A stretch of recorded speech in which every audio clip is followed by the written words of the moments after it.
¿Qué tal? Mi nombre es Jorge Barrera, soy antropólogo social y me toca explicarte la parte de ciencias sociales para el examen de Ceneval. En esta ocasión, en el área de ciencias sociales, vamos a entrar ya a la parte de las teorías filosóficas. Te voy a recordar el objetivo particular de este módulo, de esta sesión.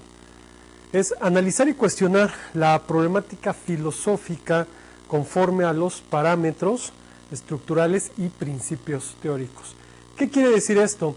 Que a partir de estas sesiones, de estas pláticas, te voy a dar una muestra de todas las corrientes filosóficas que hubo y que hay, y además en qué consistían cada corriente, y mejor aún, vamos a hablar brevemente de cada filósofo y lo que proponían y las ideas que estos mismos te daban o dieron a la humanidad. Ok. Para esto vamos a iniciar con la corriente presocrática. Como ya te había dicho en las pláticas anteriores, la filosofía nace en Grecia, se le da la patente en Grecia, pero ya vimos que originalmente es parte de la humanidad misma, y ya como ciencia griega, por así decirlo, va a existir dos momentos filosóficos primordiales en la historia de este pensamiento. Uno de ellos va a ser la filosofía preática o presocrática, donde estos primeros pensadores, estos primeros filósofos, trataron de dar una respuesta al origen. Este origen lo llamaban los griegos el arqué, ¿sí?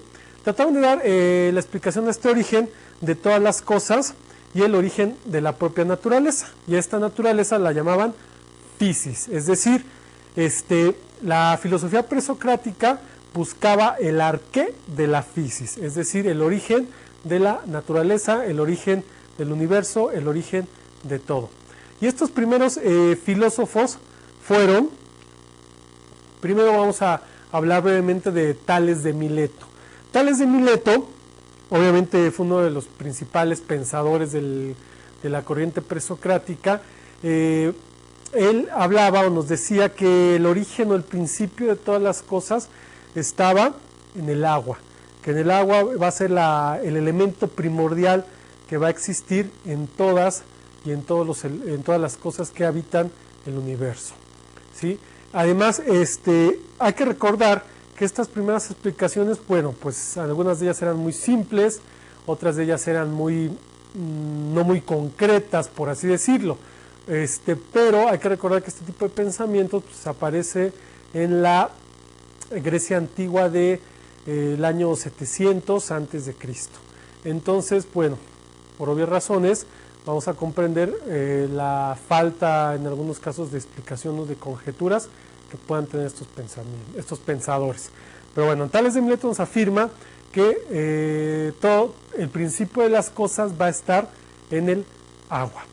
Después viene Anaxímenes. Algo característico de la filosofía en general es que aparece una idea y al poco tiempo o incluso en ese mismo instante va a aparecer otra idea que va muchas veces a contraponer o a complementar el principio básico. Entonces Anaxímenes afirma que el aire es anterior al agua y por lo tanto el aire es el principio de todo. Muchas de estas corrientes o muchas de estas ideas pues no van a estar fuera de lugar, no van a tener mucha razón de ser o mucha lógica o sentido común.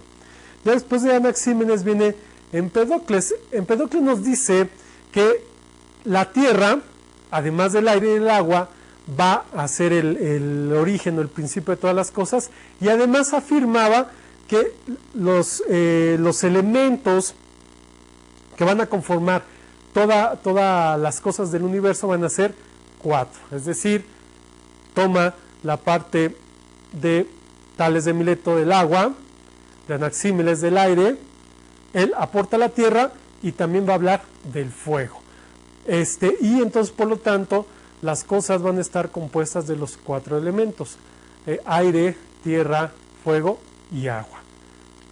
Después llega Anaxágoras. Él nos dice que los principios son infinitos y que los cuerpos homeoméricos se reúnen y se separan, pero no se generan o destruyen, sino que permanecen eternos. Aquí esta explicación de Anaxágoras tiende mucho a asemejarse a la idea que tenemos de energía. La energía no se crea ni se destruye, solamente se transforma. Nada más que Anaxágoras da esta idea de los cuerpos o los principios infinitos como las ideas homeoméricas. ¿Qué son las homeomerías? Las homeomerías son las sustancias o aquellos elementos que van a estar en cualquier cuerpo, en cualquier cosa, en cualquier ser que cohabite o que exista en el universo. Y que estos no van a ser infinitos, sino simplemente van a estar ahí. De repente son ideas un poco complicadas, un poco no entendibles en una primera instancia. Nada más hay que tomar en cuenta la idea central de cada uno de estos pensadores. Poco a poco, conforme vayamos avanzando, vas a ir comprendiendo qué trataban de decir cada uno de estos filósofos. Ok, después viene Anaximandro. Anaximandro nos dice que el principio de las cosas era lo infinito. Y a esto infinito se le llama el apeirón. Por ejemplo, a la pregunta, si Dios creó el universo, ¿quién creó a Dios? El apeirón te respondería, es que a Dios no lo creó nadie, sino simplemente ya estaba ahí. Es decir, ya existía todo aquello que rodeaba o que está o que da a crear en el universo. Y esta parte infinita o esta parte indeterminada, por así decirlo, Anaximandro lo llama el apeirón. Pitágoras, ¿quién no ha escuchado hablar de Pitágoras? Yo creo que es viejo conocido tuyo. Pitágoras, él obviamente como matemático, va más allá, o él mejor dicho, va a hablar desde los principios metafísicos. Ya vimos lo que era la metafísica. Y va a ser uno de los primeros pensadores o filósofos que va a ir más allá de la materia y nos dice que el origen de las cosas estaba en los números. Que la combinación infinita de dichos números te va a dar la variabilidad de las cosas que existen en el universo. Y también nos dice que, por ejemplo, los números pares comprenden a la justicia, por así decirlo, y también comprenden a los números féminos, y los números impares comprenden a los números masculinos. Esto tiene mucho que ver con la cuestión de que la mujer da concepción o da vida y el hombre pues obviamente no. Entonces vamos a ver que con Pitágoras nos dice que el principio de todo está en los números. Va a ser el primer intento más metafísico, por así decirlo, de darle explicación al origen de todas las cosas, o arqué de la physis. Vamos a empezar con uno de los filósofos, por así decirlo, un poco más complejos. A mi muy punto de vista, yo lo llamaría uno de los primeros existencialistas que da la filosofía. Más adelante vas a comprender por qué existencialismo. Y este filósofo se va a llamar Heráclito. Heráclito fue apodado el Oscuro, ¿sí? Este mote se lo ganó porque Heráclito era misántropo. ¿Qué es la misantropía? La misantropía es el odio o la repulsión al hombre. Heráclito era así un individuo muy, muy peculiar, porque sí detestaba en su mayoría al propio hombre, a la sociedad, la cuestionaba e incluso sus ideas que daba pues iban en contra un poco o mucho a los preceptos o a los principios humanos de la sobrevivencia, por así decirlo. Entonces Heráclito afirma que todas las cosas están en un perpetuo cambio. A Heráclito también se le conoce como el filósofo del devenir. ¿Qué es el devenir? El devenir es lo que se espera, es lo que va a cambiar constantemente, pero es lo que no se tiene una asertividad. Es decir, es aquello que puedes saber que va a ser así, pero tal vez no sea así, pero sin embargo, sabes que viene. Es decir, por ejemplo, nosotros tenemos una idea de vida, pero también tenemos una idea de muerte. Sabemos que algún día vamos a morir. ¿Cómo? cuándo y dónde, eso es lo que no sabemos, ¿sí? Esta parte, bueno, está ejemplificada con Heráclito en esta cuestión del devenir, y lo ejemplifica de la siguiente forma. Heráclito nos dice: no nos bañamos jamás 2 veces en el mismo río. Por lo tanto, nada permanece estático y todo está en un constante cambio. Te voy a poner un ejemplo. Yo estoy parado aquí, ¿sí? En el instante que me muevo a este extremo, ¿sí?, y vuelvo a regresar al lugar de donde partí, la pregunta de Heráclito sería: ¿sigo siendo la misma persona? ¿Sigo siendo el mismo Jorge? Obviamente una de las respuestas primarias sería sí, sigue siendo la misma persona, sigue siendo Jorge. Para Heráclito, esta idea de que todo cambia, la respuesta sería que no sigo siendo ni la misma persona, ni sigo siendo el mismo Jorge, por así decirlo. ¿Por qué? Te lo explico. Nos dice Heráclito: no nos bañamos jamás 2 veces en el mismo río. Pone este ejemplo, al igual que el que acabo de hacer. Una persona se mete al río, sale del río, y se vuelve a meter en el mismo lugar, en la misma posición. ¿Estará en el mismo río? La respuesta es que no. ¿Por qué? Porque hubo una corriente, hubo un factor de tiempo. Por lo tanto, ya no es el mismo río y ya no es la misma persona. En mi caso, en el ejemplo que te acabo de poner, sería igual. A pesar de que me moví del lugar y regresé al mismo lugar, ya no soy la misma persona. ¿Por qué? Porque hubo un factor tiempo, un factor de desgaste.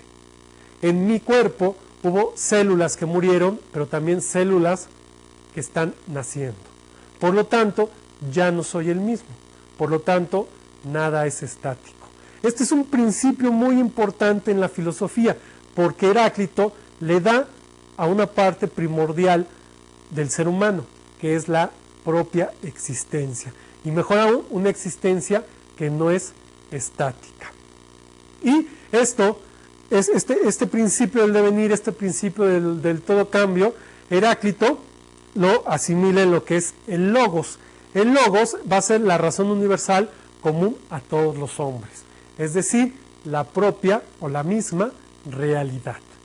También Heráclito le gustaba enseñar o le gustaba transmitir sus conocimientos mediante paradojas. ¿Qué es una paradoja? Una paradoja son, de hecho, el mismo concepto de paradoja es un poco paradójico, valga la redundancia. Déjame te explico. La paradoja son 2 ideas que se contraponen por sí mismas, ¿sí?, creando así un absurdo aparente.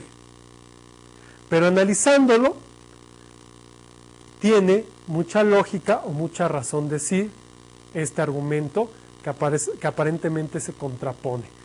Eso es una paradoja. Una paradoja, de hecho, es una forma literaria, por así decirlo, que sí es un poco complicada. Entonces, para Heráclito le gustaba hablar y enseñar mediante paradojas. Y tiene, por ejemplo, 2 de sus principales paradojas o contradicciones, las cuales dicen así: la guerra es la madre de todas las cosas y el fuego es el origen o la sustancia primordial del todo, ¿sí?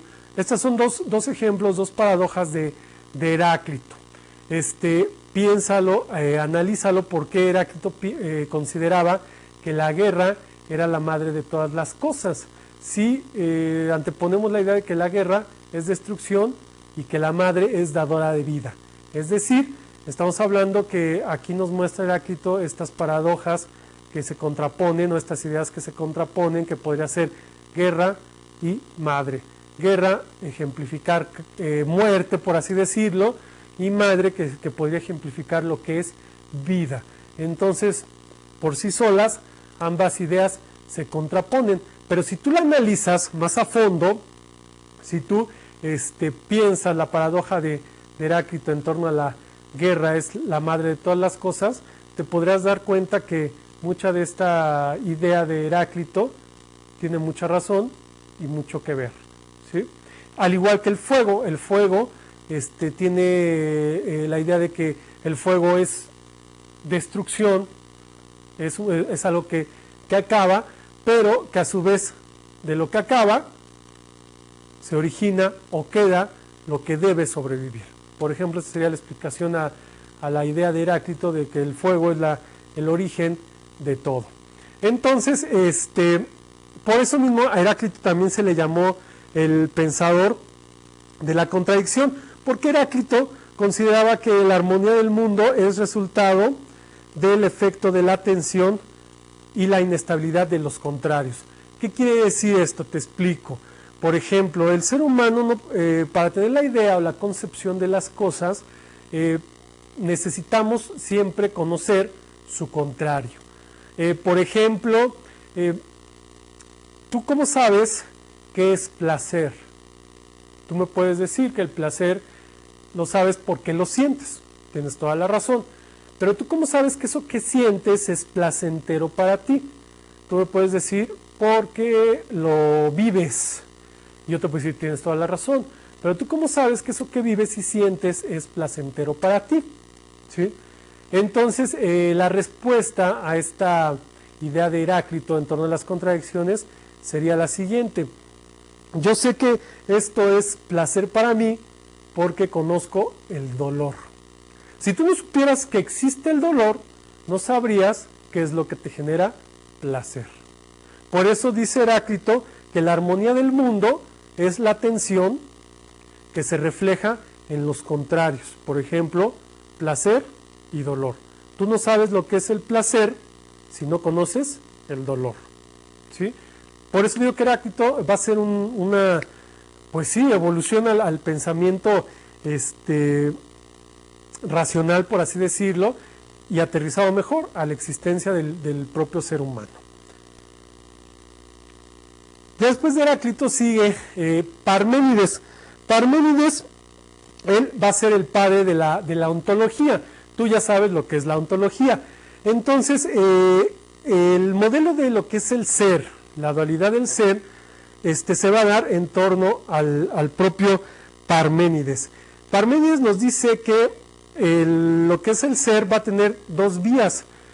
Uno es la vía de la verdad, que es el ser es y el no ser no es, y la vía de la opinión, el ser no es y el no ser es. ¿Qué quiere decir esto?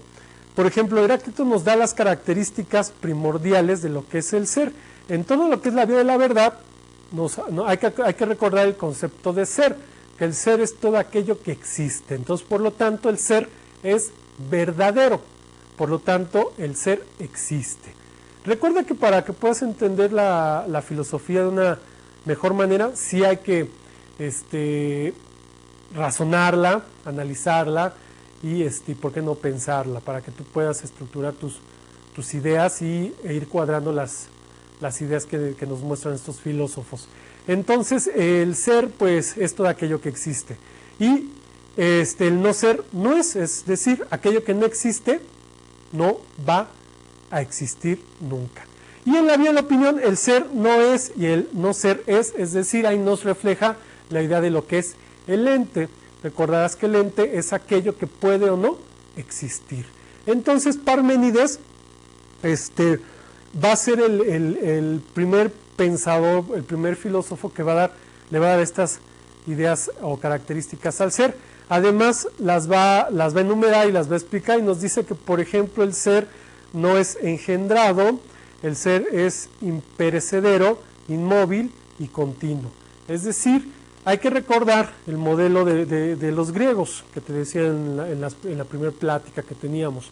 Los griegos consideraban que el ser estaba compuesto de dos elementos. Recordarás que uno de ellos es materia y otro de ellos es esencia. Dentro de la esencia del ser, bueno, está lo que es el alma, lo que es los sentidos, lo que es el razonamiento. Y la manifestación de la parte material del ser, bueno, es lo que los griegos van a llamar el soma, o lo que es el cuerpo. Entonces, los griegos no tenían problemas con el cuerpo, pero lo que les importaba del ser era la esencia, es decir, el alma, es decir, los pensamientos, el razonamiento y las emociones. Por lo tanto, estas van a ser características que jamás se van a extinguir, sino siempre van a estar ahí. Más adelante con Sócrates, con Platón, con Aristóteles, se van a tratar de comprobar esta idea que en un principio da Parménides.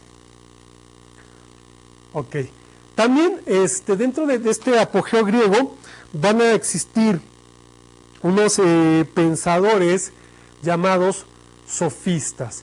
¿Quiénes eran los sofistas? En un principio a los sofistas se les llamó sabios. De hecho, el término sofistas es una derivación de sofía, que significa sabiduría. Entonces eran confundidos como los sabios. Obviamente con el paso del tiempo de los pensamientos filosóficos griegos, se dieron cuenta que estos sofistas, por así decirlo, pues utilizaban los argumentos a beneficio propio, utilizaban los cuestionamientos para manipular, o por qué no decirlo, para mentir o engañar. Entonces el término sofista es algo paradójico porque tiene la raíz de sabiduría, pero el término sofista nos hace referencia a los que mienten o a los que abusan del discurso, o a los que manipulan o maquillan o disfrazan las verdades por falsedades, o viceversa, las falsedades por verdades. A todo este conglomerado de personajes que todavía siguen hasta nuestros días, bueno, les puedes llamar sofistas.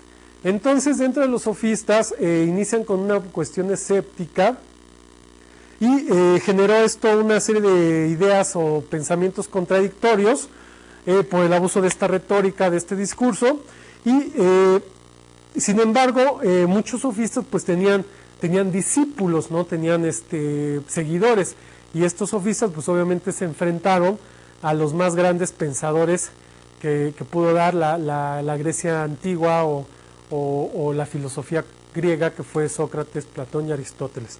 Pero bueno, de los más célebres sofistas aparecen tres. Uno de ellos es Protágoras, Casicles y Gorgias. Protágoras decía que el hombre es la medida de todas las cosas. Este argumento es muy bueno. A mí me gusta explicar este argumento protagórico, porque es un discurso que nos gusta a todos. El que te digan que el hombre es la medida de todas las cosas se complementa con la parte de la verdad es relativa, por lo tanto, cada quien o cada cual puede formar o puede crear su propia verdad. Obviamente, cuando tú tienes alguna situación, algún problema o alguna idea, y de repente te encuentras o lees o buscas y hay un argumento que te reafirme esa idea que tú quieres, que tú deseas o que tú sientes, pues ten la seguridad que te vas a sentir convencido, ¿sí? Porque hay algo o hay alguien que te está validando la idea o el argumento que tú tienes. Por lo tanto, esto en el rollo protagórico, pues te diría que el hombre es la medida de todas las cosas. Entonces cada quien puede tener su propia verdad. Esto, pues sí, cada quien puede tener su propia verdad. Pero entonces, ¿por qué a Protágoras lo catalogan como sofista? ¿Por qué a Protágoras no lo meten en la filosofía, por qué no decirlo, presocrática, o por qué no lo meten en el apogeo griego? Bueno, por la simple razón de que la verdad que tú puedas tener o que cada uno podamos generar se va a contraponer siempre con algo que se llama realidad. Ya hemos platicado de lo que es la realidad, ¿sí? Si la verdad que tú tienes, la verdad que tú te formulas en tu pensamiento o en tu mente, se contrapone a la realidad, dicha verdad viene a ser falsa. ¿Por qué? ¿Qué es la realidad? Recordarás que la realidad es lo que es común a todos. Por lo tanto, con este argumento, bueno, se derriba la tesis de Protágoras y podemos entender que el hombre es la medida de todas las cosas, o que cada quien puede tener su propia verdad, y que la verdad es relativa. Claro, estoy de acuerdo, pero siempre la verdad se va a contraponer con la realidad, y ahí es donde se derrumba el argumento de Protágoras. Después sigue Casicles. Casicles nos dice que va a existir la ley del más fuerte. La ley del más fuerte, por obvias razones, no es aplicable a la realidad. ¿Por qué? Porque cada vez que tú quieras o deseemos someter a alguien vía la fortaleza física, mental o emocional, vamos a ser presas de nuestras propias percepciones, de nuestras propias emociones, y por lo tanto vamos a oscilar en la idea de la subjetividad. Ya hemos platicado qué es la subjetividad. Entonces, pues por este simple argumento, pues se derrumba la ley del más fuerte, ¿no? Porque una vez que sube el más fuerte a dirigir o a controlar a los demás, se convierte en presa o en víctima de sus propias emociones o de sus propias pasiones. Por lo tanto, pierde la parte de la credibilidad y la parte del razonamiento y se entrega al aspecto subjetivo. Y por último tenemos a Gorgias. Gorgias nos dice o propone la corriente nihilista. El nihilismo, ya lo hemos platicado en las sesiones pasadas, de que el nihilismo va a ser un obstáculo al razonamiento, un obstáculo al conocimiento e incluso un obstáculo a la propia vida. ¿Qué es el nihilismo? El nihilismo es la búsqueda siempre de los contras, es decir, buscar las contradicciones que se van dando ante un juicio, ante una postura. Por ejemplo, yo te puedo decir que la idea de nada existe, porque si existiera no se podría comprobar, si se comprobara no se podría comprender, si se comprendiera no se podría explicar, si se explicara no se podría demostrar, si se demostrara no se podría analizar, si se analizara no se podría refutar, si se llegara a refutar no se podría someter, si se sometiera no se podría mantener, si se mantuviera, y así me puedo pasar toda esta hora con argumentos totalmente nihilistas. A diferencia te decía hace unas sesiones, a diferencia del escepticismo, el escepticismo te va a dar pie a buscar una respuesta, a una duda. En cambio el nihilismo no, el nihilismo te va a dar una respuesta siempre contraria a un juicio o a un argumento, por muy real o muy falso que sea. Entonces, estas son las vertientes sofistas, por así decirlo, más importantes que se dieron en la Grecia antigua. Ahora sí vamos a pasar brevemente al apogeo griego. En el apogeo griego van a estar presentes los más grandes pensadores que pudo haber dado la humanidad, que pudo haber dado la propia filosofía. Este apogeo griego va a estar representado por lo que te decía algunas clases, por lo que es el spa, ¿sí? El spa griego. El spa griego no es otro más que Sócrates, Platón y Aristóteles. ¿Qué es lo que va a hacer Sócrates, Platón y Aristóteles? Sócrates, Platón y Aristóteles van a tomar las vertientes filosóficas que ya existían en la Grecia antigua y le van a dar una connotación distinta, la van a mejorar, la van a estructurar, la van a revolucionar, y a partir de ellos pues se va a dar lo que es el pensamiento filosófico ya estructurado, ya científico. Y déjame decirte que muchas de estas posturas de este spa griego hasta la actualidad no han sido superadas, solamente han sido reinterpretadas, se les añade algún otro elemento y se les aplica a los contextos históricos, filosóficos de nuestra era o a los momentos que vive el ser humano. Pero como en esencia, como tal, pues sí, no han sido superados estos pensamientos de Sócrates, Platón y Aristóteles, ¿sí? Entonces vamos a empezar con el primero de ellos, ¿sí? El primero de ellos va a ser Sócrates. Sócrates en lo particular es de estos tres es mi pensador favorito.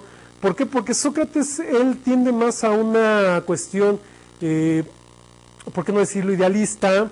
A una cuestión más ética. De hecho se le llama el padre de la ética como tal. Y Sócrates va a desarrollar el pensamiento filosófico de la época griega antigua. Entonces, algo muy interesante, para que tú te ganaras el mote o el apelativo de filósofo, tenías que buscarlo, tenías que tener una preparación como científico, como pensador muy, muy amplia, además de ser un ciudadano griego, que en otros módulos, en otras sesiones te explicaré más a fondo esto. Tenías que prepararte en todas las ciencias que existían en la época, como las matemáticas, como la naturaleza, como la astronomía, como la ética, como la parte de la política, y todas aquellas ciencias, la misma religión, que te ayudaran a poder llevar a cabo la actividad que era la filosofía. Tenías que llevar a cabo, tener muy buena retórica y llevarla a cabo. Por lo tanto, pues tú llegabas como filósofo, llegabas a las plazas y empezabas a hablar, empezabas a dialogar como lo estamos haciendo ahorita y empezabas a exponer tus ideas. Y entonces, pues entre la gente había otros filósofos, otros pensadores, había sofistas y por lo tanto estos te empezaban a cuestionar, te empezaban a debatir y tú comenzabas a responder mientras tus conocimientos, mientras tu razonamiento, y era como salías avante o te derrotaban. Entonces si salías avante, pues empezabas a rodearte de discípulos o de personas que se acercaban a ti para aprender lo que tú transmitías. No era como en las escuelas de hoy, que pues tú llegas a X escuela o incluso van y te dejan. No, en esta época griega el filósofo tenía que ganarse al discípulo. Entonces, Sócrates, en su pensamiento filosófico, que no escribió nada, o sea, una característica primordial de Sócrates, no escribe nada, a diferencia de los demás. Al contrario, él todo lo hacía mediante el diálogo, mediante la retórica, mediante el cuestionamiento, y lo que se sabe de Sócrates es mediante su discípulo Platón. Por ahí una vez me decía una maestra que al parecer Sócrates sí escribió, pero que Platón se llevó sus escritos y se los adjudicó a él. Habría que ver si es verdad o es mentira, pero el hecho es de que la historia reconoce que Sócrates no escribe nada como tal. Entonces, Sócrates hace algo muy importante, pretende edificar una cosmología, es decir, una visión del universo, con él, donde hay un desplazamiento en la filosofía de la physis hacia el ethos.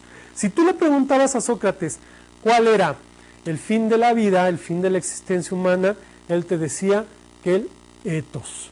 ¿Qué es el ethos? El ethos es, en griego, ética. Ya hemos hablado de lo que es la ética. Ahora vamos a hablar de lo que es la praxis de la ética, es decir, la práctica de la ética, donde Sócrates era maestro en eso. Eso lo vamos a ver ahorita. Entonces, Sócrates, la finalidad de la vida para Sócrates era el ser ético, ¿sí? La ética como virtud, como fin de vida. ¿Qué era la ética para los griegos? Los griegos tienen una forma muy compleja o muy simple, por así decirlo, de llevar a práctica la ética, dependiendo del punto de vista que tú lo veas.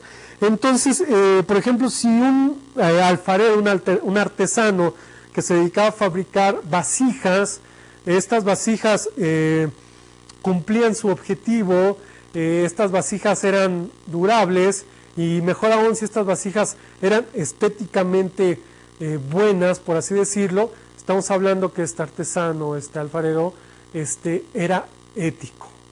¿Sí? ¿Por qué? Porque la labor que le correspondía hacer la hacía bien, entonces por lo tanto era virtuoso, por lo tanto era ético. Así era la parte que definían los griegos a la propia ética. Entonces Sócrates, a partir de la ética como fin de vida, pues desarrollaba su pensamiento. Por ejemplo, Sócrates desarrolla una vertiente de discurso, de enseñanza, que incluso todavía se sigue utilizando hasta la fecha en diferentes aulas, en diferentes países y con diferentes facilitadores del conocimiento. Desarrolla lo que se llama mayéutica. ¿Qué es la mayéutica? Déjame te explico. Mayéutica significa en griego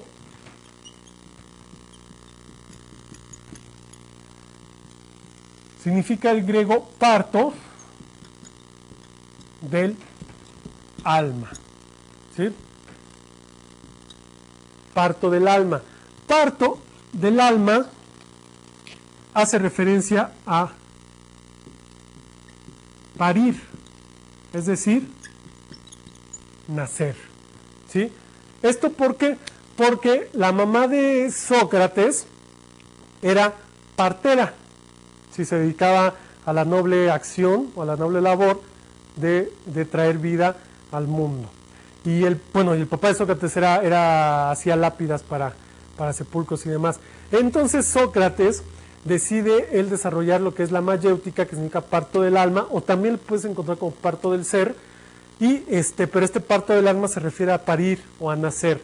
Entonces Sócrates decía que él era un partero del alma, ya que como mujer se le estaba imposibilitado a dar vida, pues él daba vida al alma, daba vida al ser. ¿Cómo era esto? Esto es lo que significa la palabra mayéutica. Lo que es la mayéutica como concepto es no solo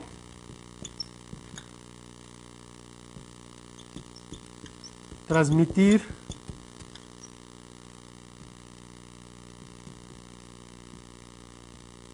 ideas al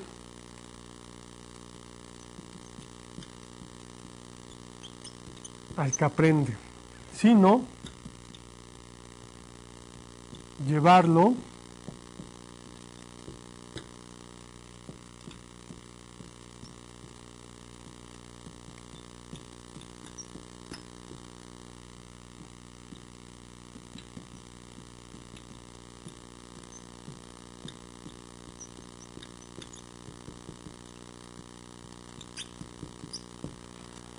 no solo transmitir ideas al que aprende, sino llevarlo a la verdad de las cosas mediante su propio razonamiento. Esto era la metodología de Sócrates, esto era la mayéutica. No se trataba nada más de enseñarle al discípulo, sino hacer que el discípulo llegara o buscara el camino a la verdad mediante su propio razonamiento. Esto se puede confundir porque incluso a Sócrates lo llegaron a llamar sofista por esta idea del propio razonamiento. Pero lo que hacía Sócrates en la práctica, mediante la mayéutica, pues no era nada de sofismo ni verdades relativas, sino trataba de cuestionar al discípulo, ¿sí?, con sus propios argumentos, para que así el discípulo se diera cuenta de sus errores, se diera cuenta de sus propios argumentos y llegara a la verdad de las cosas. Vamos a ponerlo así: en tiempos modernos Sócrates hubiera sido un excelente terapeuta, por así decirlo. Entonces Sócrates, mediante esta mayéutica, mediante este arte de interrogar, invitaba a sus interlocutores a tomar conciencia de su propio pensamiento y haciéndoles comprender lo que ignoraban y aquello que conocían, pues que se dieran cuenta. Entonces, incluso déjame decirte que muchas de estas técnicas socratianas se siguen aplicando en las terapias psicológicas modernas. Entonces, por ejemplo, Sócrates es la famosa trillada o tal vez hasta malinterpretada frase que dice: yo solo sé que no sé nada, porque así empezaba Sócrates muchos de sus discursos. Yo solo sé que no sé nada. ¿Qué significa el yo solo sé que no sé nada? Bueno, el yo solo sé que no sé nada es una invitación a que tú me hables de lo que tú dices saber. Por ejemplo, Sócrates empezaba diciendo: yo solo sé que no sé nada de la guerra. Si hay alguien que me puede ilustrar o enseñar en torno a la guerra, yo escucharé atento de él. Entonces, pues entre el público, por así decirlo, entre los discípulos, había alguien que decía: yo sí sé lo que es la guerra, Sócrates, y te puedo decir que la guerra es esto, es aquello.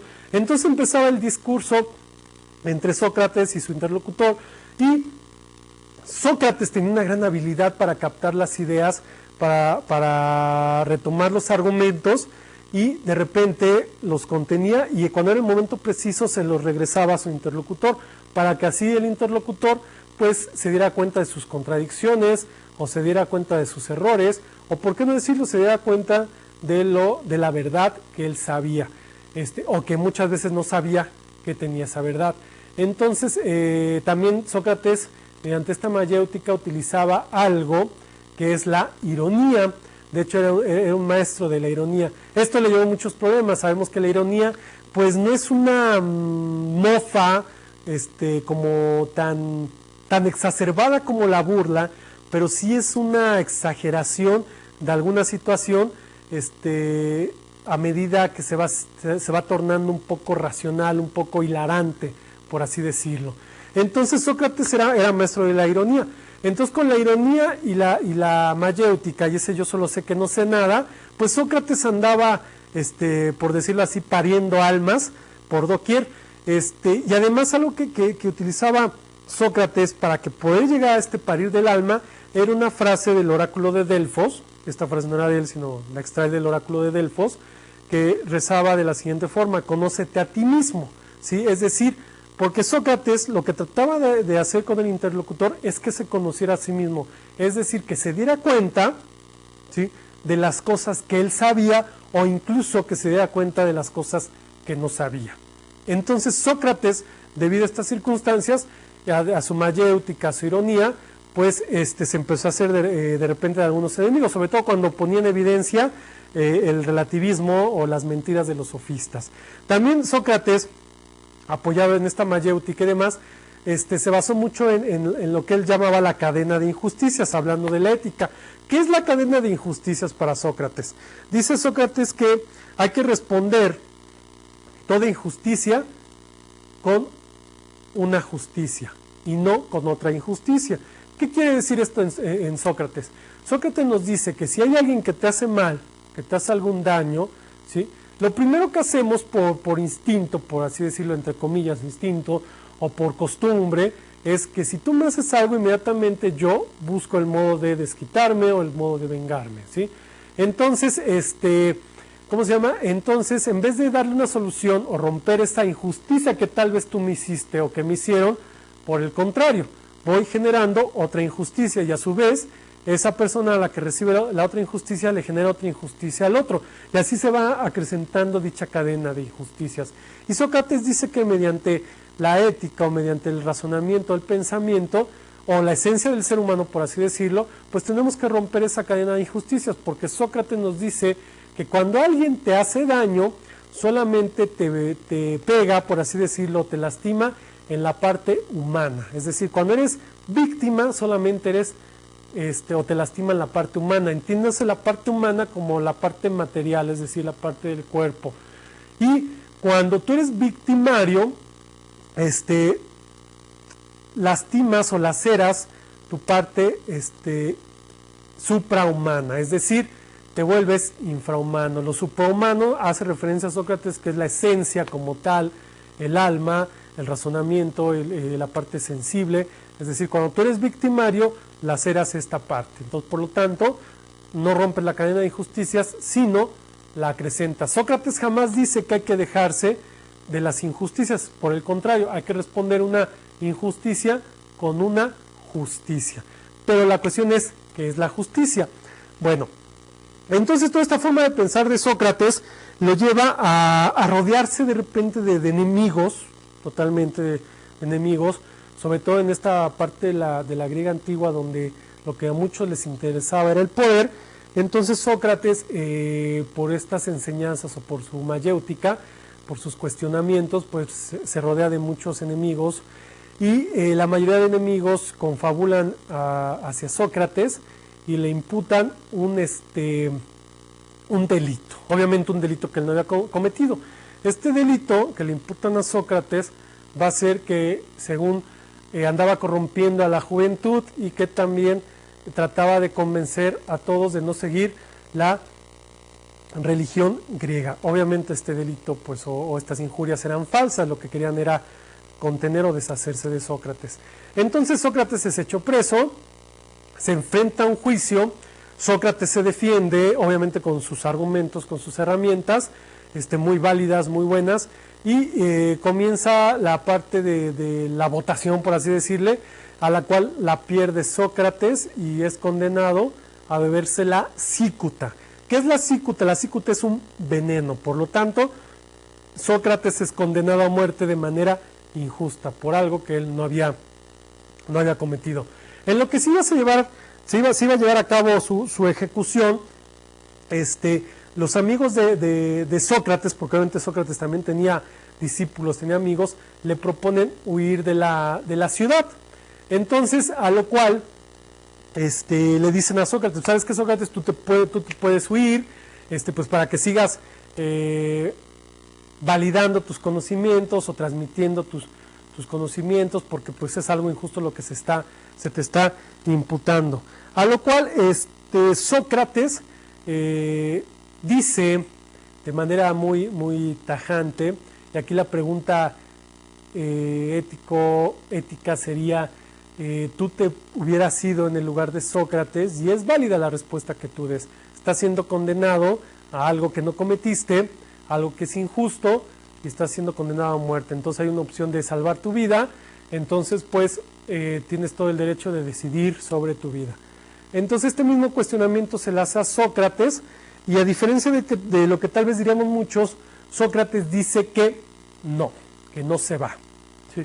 A lo cual pues sus discípulos también le dicen, bueno, ¿por qué, Sócrates? ¿Por qué no te vas? ¿Por qué te aferras en quedarte por algo que no cometiste? Y Sócrates dice, es que si yo me voy, estoy totalmente consciente de que se me está acusando de algo que no hice, de algo injusto. Pero si yo me voy, no estoy respondiendo una injusticia con una justicia. Estoy respondiendo una injusticia con otra injusticia. ¿Qué quiere decir esto? ¿Qué tiene de injusto que Sócrates tratara de salvar su vida? Bueno, Sócrates dice que él no se va porque estaría rompiendo una ley de la ciudad.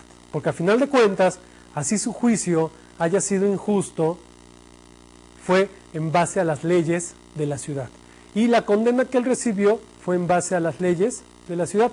Por lo tanto, él considera que sería injusto huir por salvar su vida, ¿sí? Porque así rompería una ley de la ciudad. Por lo tanto, estaría